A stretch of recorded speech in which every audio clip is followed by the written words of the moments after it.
قرآن مجید فرقان حمید نے بڑا واضح اور بڑا واشگاف انداز میں اعلان فرمایا ہے. فرمایا وَلَا تَهِنُوا وَلَا تَحْزَنُوا وَأَنْتُمُ الْأَعْلَوْنَ إِن كُنتُم مُؤْمِنِينَ.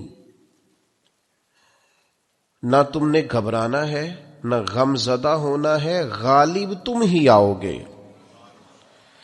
غلبہ تمہارے نصیب میں لکھا ہے، شرط صرف اتنی ہے ان کنتم مومنین، اگر تم کامل مومن ہو تو. اگر تم مومن ہو تو غلبہ تمہیں ملے گا، فتح تمہیں ملے گی، مدد تمہاری کی جائے گی. شرط یہ ہے کہ تم کامل مومن ہو. اور دوسرا فرمایا والذین جاہدوا فینا لنہدینہم سبلنا. جو لوگ ہمارے رستے میں جد و جہد کرتے ہیں ہم ضرور انہیں رستہ عطا فرما دیتے ہیں. ایک تو کامل ایمان انسان کے پاس ہو، دوسرا اس میں جد و جہد ہو، ہمت ہو، کام کرے، کوشش کرے، بڑی جلدی تھک نہ جائے، بڑی جلدی ہار نہ مان جائے، بڑی جلدی گھبرا نہ جائے، بڑی جلدی وہ فیصلے کرنے میں تیزی نہ دکھائے.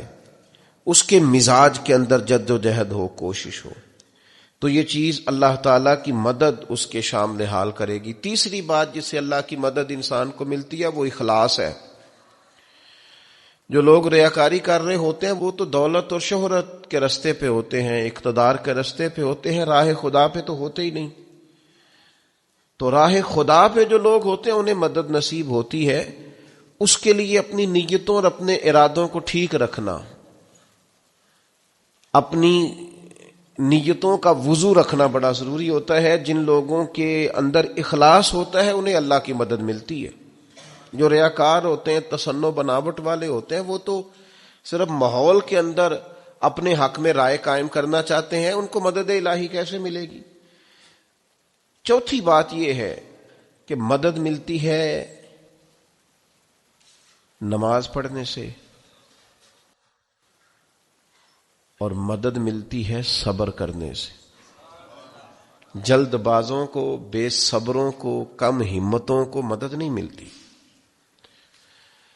جو حکمت سے زیادہ جذباتیت کے قائل ہوں، تدبر اور فہم و فراست کی بجائے جلد بازی ان کا مزاج ہو، ان کو مدد کیسے ملے گی؟ آپ میں ٹھہراؤ ہو، حوصلہ ہو، صبر ہو تو اللہ کی مدد آ جاتی ہے. قرآن مجید نے فرمایا یا ایھا الذین آمنوا استعینوا بالصبر والصلاۃ. اے ایمان والو صبر اور نماز سے مدد مانگو، یہ تمہارے مددگار ہیں. آپ نبی پاک علیہ السلام کی مقدس سیرت پاک کو دیکھیں، کوئی بھی وقت آیا تو حضور نے نماز پڑھی ہے. چاند گرہن ہو گیا، سورج گرہن ہو گیا، بارش نہیں ہوتی، زیادہ ہو رہی ہے، جنگیں ہو رہی ہیں، کوئی بھی موقع آیا ہے تو اللہ کے رسول نے مصلی بچھا لیا ہے. نفل پڑھیں، اللہ کے حضور حاضری دیں، محنت بھی کریں اور ساتھ نفل نماز ادا کریں اور صبر رکھیں. صبر تو اتنی بڑی نعمت ہے کہ ان اللہ مع الصابرین. صبر کرنے والوں کو نری مدد ہی نہیں ملتی، صبر کرنے والوں کو تو خدا ملتا ہے. اللہ صبر کرنے والوں کے ساتھ. تو یہ کام کریں گے تو اللہ کی مدد ملے گی. پھر اللہ کی رحمت اور مدد ملتی ہے ذکر کرنے والوں کو. حضور سید عالم علیہ السلام نے فرمایا جب لوگ ذکر کرنے کے لیے بیٹھتے ہیں تو اللہ کی رحمت انہیں گھیر لیتی ہے. پھر مدد ملتی ہے، رحم ہوتا ہے درود پاک پڑھنے والوں پر. ایک بار تو میرے محبوب پر درود پڑھ، تیرے اوپر 10 رحمتوں کا نزول کیا جائے گا. قانون خداوندی یہ ہے کہ تو ایک بار محبوب پہ درود پڑھ، تیرے 10 گناہ معاف کر دیے جائیں گے، تیرے 10 درجے بلند کر دیے جائیں گے. تو پڑھیں درود، رحمت الہی میں نہا جائیں گے. اور پھر اللہ کی مدد ان لوگوں کو حاصل ہوتی ہے جو اللہ کی مخلوق پر رحم کرتے ہیں. مخلوق خدا پر جتنا دل بندے کا نرم ہوتا جائے، رحم والا ہوتا جائے، اتنی اسے اللہ کی مدد ملتی جاتی ہے. نبی پاک علیہ السلام نے فرمایا تم اللہ کی مخلوق پہ رحم کرو، اللہ تمہارے اوپر رحم فرمائے گا. اللہ تم پر رحم کرے گا، تم مخلوق خدا پہ رحم کرو. تو یہ چند چیزیں ہیں جن کی وجہ سے انسان کو اللہ کی مدد ملتی ہے. ان کو اپنایا جائے، ان کے مطابق اپنی زندگی کو ڈھالا جائے، مدد الہی نصیب ہو جائے گی. ایک چھوٹا سا پہلو دوسرا بھی آپ کی خدمت میں عرض کرنا ہے. جس طرح کچھ چیزوں سے اللہ کی مدد اور رحمت حاصل ہوتی ہے نا، اسی طرح کچھ کام کرنے سے اللہ ناراض ہو جاتا ہے، اس سے مدد الہی دور چلی جاتی ہے۔ سب سے پہلی چیز یہ ہے کہ جب لوگ اللہ کی یاد سے منہ موڑتے ہیں نا، تو اللہ فرماتا ہے وَمَنْ أَعْرَضَ عَنْ ذِكْرِي فَإِنَّ لَهُ مَعِيشَةً ضَنْكًا، اگر تم میری یاد سے منہ موڑو گے تو میں تمہارے لیے زندگی تنگ کر دوں گا، تمہاری معیشت تنگ ہو جائے گی اگر تم نے میری یاد سے منہ پھیر لی۔ اللہ کے ذکر سے اور اس کی یاد سے منہ پھیر کر فقط اپنے بازو کی قوت پر بھروسہ کرنا، یہ کوئی عقل مندی اور دانش مندی کی علامت نہیں ہے۔ دوسری بات یاد رکھیں، جو لوگ بے یقین ہوتے ہیں نا، یقین کی دولت جن کے پاس نہیں ہوتی، ان کے پاس بھی اللہ کی مدد نہیں ہوتی۔ اللہ کی مدد تو یقین والے لوگوں کو ملتی ہے، جن لوگوں کا یقین مضبوط ہوتا ہے نا، ان کو مدد ملتی۔ اور پھر جو مستقل ڈیوٹی کرتے ہیں، مستقل تھوڑا سا کام کرنے کے بعد جو تھک جائے، تھوڑی سی کوشش کے بعد جو پریشان ہو جائے، ان لوگوں کو اللہ کی مدد نہیں ملا کرتی۔ اللہ کی مدد ان لوگوں کو ملتی ہے جو مستقل کوئی کام کرتے ہیں، جو کوئی ڈیوٹی کرتے ہیں، جو کوئی کام سر انجام دیتے ہیں۔ اسی طرح جو لوگ مستقل کام کرتے ہیں انہیں مدد ملتی ہے، جو مستقل مزاج نہیں ہوتے انہیں اللہ کی مدد نصیب نہیں ہوتی۔ ان الذین قالوا ربنا اللہ ثم استقاموا تتنزل علیہم الملائکہ، جن لوگوں نے کہا اللہ ہمارا رب ہے پھر وہ اس پر ڈٹ گئے، یہ وہ لوگ ہیں جن کی مدد کے لیے اللہ فرشتوں کا بھی نزول فرما دیتا ہے، اللہ فرشتوں کا نزول کر دیتا ہے ان لوگوں کے۔ تو مستقل کام کرنے سے اللہ کی مدد ملتی ہے۔ تو جو لوگ مستقل مزاج نہیں ہوتے وہ اس سے معاذ اللہ محروم ہو جاتے ہیں۔ پھر ظلم سے اللہ کی مدد روٹ جاتی ہے، جب لوگ ظلم اور زیادتی کرتے ہیں پھر انہیں اللہ کی مدد نصیب نہیں ہوتی۔ کسی معاشرے میں بھی اگر ظلم عام ہو جاتا ہے تو وہاں سے رحمت الہی روٹ جاتی ہے۔ پھر اسی طریقے سے جو لوگ تصنع کرتے ہیں، ریاکاری کرتے ہیں، نبی کریم علیہ السلام نے فرمایا کہ اللہ قیامت کے دن کچھ لوگوں سے فرمائے گا ان سے جا کے اجر مانگو جنہیں دکھانے کے لیے تم نے عمل کیے تھے، میرے لیے تو کیے ہی نہیں۔ اللہ کی مدد روٹ گئی، ناراض ہو گئی۔ تو ایسے لوگوں سے بھی مدد الہی ناراض ہو جاتی ہے۔ پھر رزق حرام کے جو لوگ عادی ہو جاتے ہیں، حرام کے، میرے رب قرآن مجید میں فرماتا ہے قل یا عبادی الذین اسرفوا علی انفسہم، اے محبوب فرما دو اے میرے بندو جنہوں نے اپنی جانوں پر ظلم کر لیے ہیں، جنہوں نے گناہ کیے ہیں، رب کی نافرمانی کی ہے، اپنی جان کو دوزخ کا معاذ اللہ سزاوار کر لیا ہے، جنہوں نے اپنی جانوں پہ ظلم کیے ہیں، میرے ان بندوں سے فرما دیں کیا، لا تقنطوا من رحمت اللہ، ان سے فرما دیں کہ یہ اپنے اللہ کی رحمت سے نا امید نہ ہو۔ یہ تھی معافی۔ اور وہ جو میں نے کہا نا ذرا گردن جھکائے اور پھر پیشانی بھی چوم لے، بلا مثال و بلا تشبیہ، آگے فرما ان اللہ یغفر الذنوب جمیعا، یہ اس ہونے والی اس موجودہ غلطی کی ہی بات نہیں، بے شک اللہ سب گناہوں کو معاف فرما دے گا۔ تو مالک یہ ایک دفعہ ہی ہوگا، یہ آج ہی رحمت آئی ہے، یہ کسی ایک مخصوص وقت، ایک مخصوص موقع یا کسی مخصوص تاریخ کے لیے ایسا ہے؟ فرمایا نہیں، انہ هو الغفور الرحیم، اللہ ہے ہی بڑا بخشنے والا اور رحمت فرمانے والا۔ یہ اس کریم کا ہمیشہ کا طریقہ ہے کہ وہ غفور بھی ہے اور وہ رحیم بھی ہے، معاف کر دیتا ہے۔ اور ان اللہ یغفر الذنوب جمیعا، بے شک اللہ سب گناہوں کو معاف فرمائے گا۔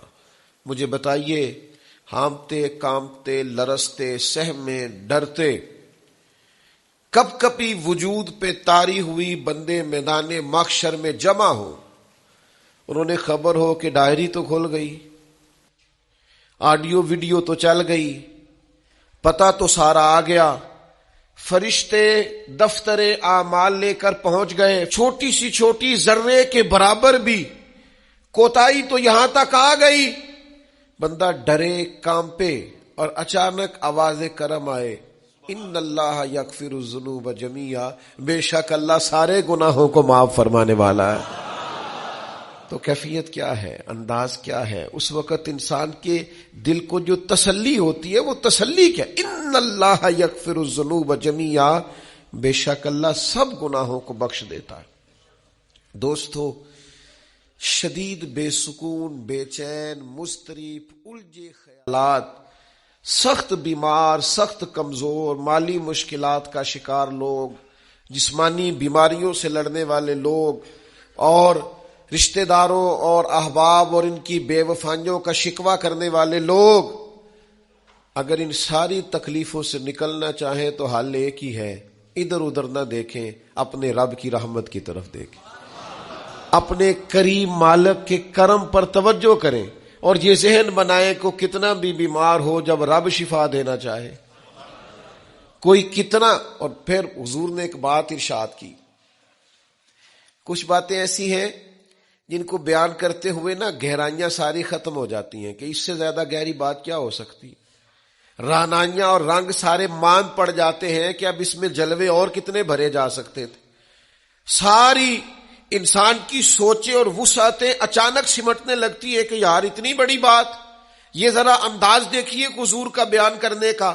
نبی پاک علیہ السلام فرماتے ہیں جب قیامت والے دن اللہ ان لوگوں کو اجر عطا کرے گا نا جن پر دنیا میں مشکلات آتی رہی، تو فرمایا وہ لوگ سوچیں گے کہ یہ تو مشکلات تھوڑی تھی، کاش کبھی زیادہ آ جاتی نا، کاش ہمارے وجود کینچیوں سے کاٹ دیے جاتے۔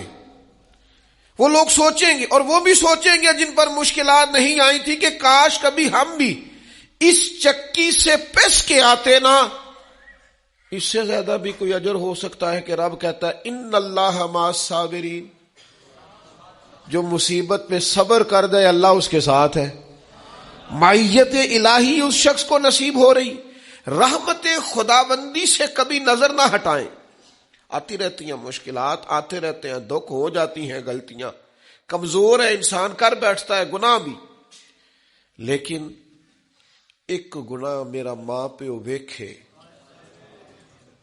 ایک گناہ میرا ماں پیو ویکھے تے دیوے دیس نکالا، تے لکھ گناہ میرا مولا ویکھے تے پردے پاون والا، ڈھال دیتا ہے رحمت کا پردہ، کرم ہو جاتا ہے۔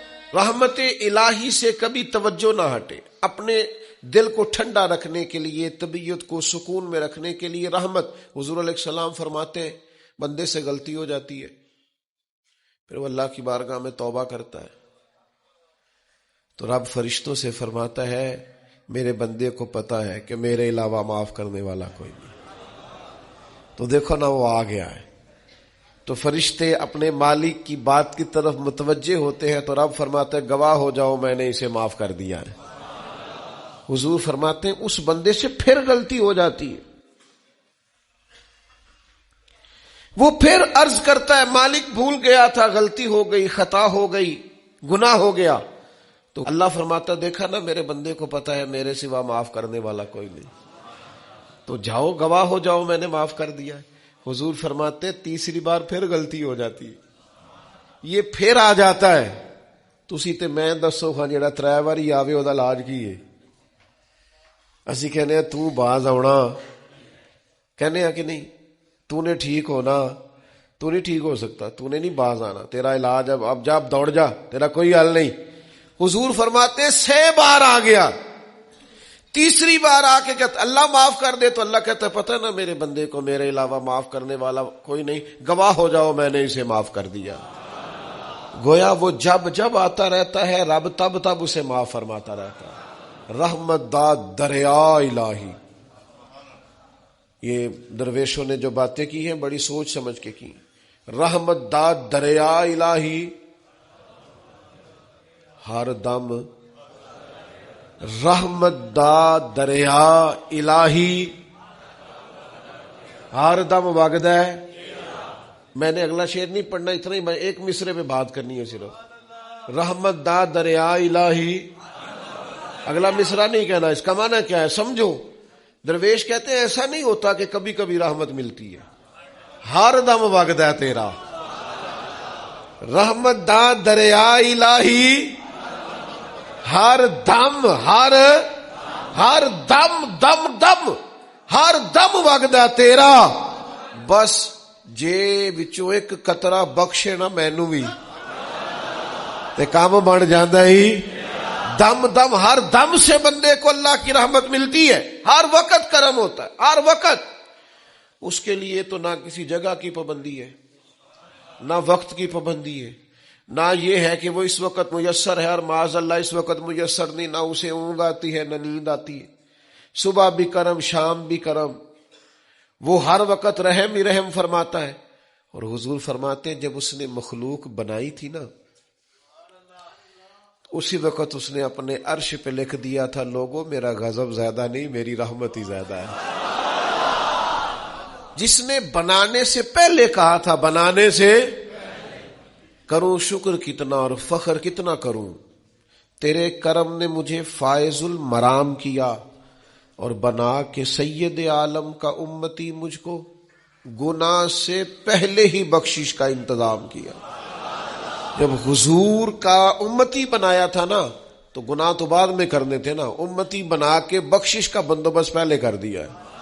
بخشش کا بندوبست میں زیادہ نہیں کھول سکتا اس بات کو, غلطی بعد میں ہونی ہے, بخشش کا بندوبست پہلے. اور حضور فرماتے رب نے مخلوق بنائی تو یہ لکھ دیا کہ لوگوں یاد رکھنا غضب زیادہ نہیں ہے, رحمت ہی تمہیں کرم ہی زیادہ ملے گا. اچھا حضور نا کئی طریقوں سے اس رحمت کو بیان کرتے, کئی زاویوں سے, کئی مختلف انداز سے اللہ کے کرم کو لوگوں کے سامنے اجاگر کرتے. حضور علیہ الصلوۃ والسلام کے سامنے نا ایک جنگ کا موقع تھا تو ایک عورت کا بچہ گم ہو گیا. یہ نا ساری گھنٹیاں بج جاتی ہیں اگر کوئی بچہ گم ہو جائے. جتنی گھنٹیاں ہوتی ہیں نا, دل کی بھی, روح کی بھی, کانوں کی بھی, ساری گھنٹیاں ہی. مطلب آپ فوری طور پر جو لٹک جاتے ہیں نا زمین آسمان کے بیچ کے, بچہ بڑی دیر سے بیل ہی نہیں رہا, وہ جو ایک وقت ہوتا ہے نا وہ پل صراط پہ گزرتا ہے, یہ آسان. ڈاکٹر کہہ دینا رپورٹ کرا لو مجھے فلانے سخت موذی مرض کا ڈر ہے, تو وہ رپورٹ کرانے کے بعد جو اس کے نتیجے کا انتظار ہوتا ہے نا, وہ جو کرب ہوتا ہے وہ خطرناک ہوتا ہے. آپ بات کو سمجھیں. انسان کو محسوس ہو کہ میرے جگر کا پارا, میرا ٹکڑا, میرا بیٹا مل نہیں رہا, تو کیفیات کا رنگ اور ہو جاتا ہے. یہ ایک وارفتگی ہے نا, بچے کے ساتھ پیار ہے. ایک جنگ کا موقع تھا, نبی کریم صلی اللہ تعالی علیہ وسلم تشریف فرما ہے, ایک عورت کا بچہ گم ہو گیا. وہ بڑی بے چین ہے, بڑی نڈھال ہے, بڑے کرب میں ہے, تڑپتی ہے, کبھی ادھر بھاگتی کبھی ادھر بھاگتی, کبھی اس سے پوچھتی کبھی اس سے سوال کرتی, تلاش رہی ہے اپنے بچے کو.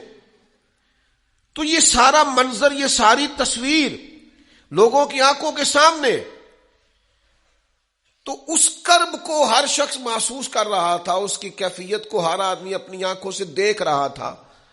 اللہ کے حبیب علیہ الصلوۃ والسلام نے عین اس وقت جب لوہا پورا گرم ہو گیا, ذہن پورے تیار ہو گئے, تو محبوب نے ایک مسئلہ سمجھایا. حضور فرمانے لگے بتاؤ نا, اگر اس خاتون کو اس کا بچہ مل جائے جو اتنی تڑپ رہی ہے, تو کیا اس بچے کو آگ میں ڈال دے گی؟ تو وہ کیفیت سارے دیکھ رہے تھے, مشکات میں حدیث موجود ہے.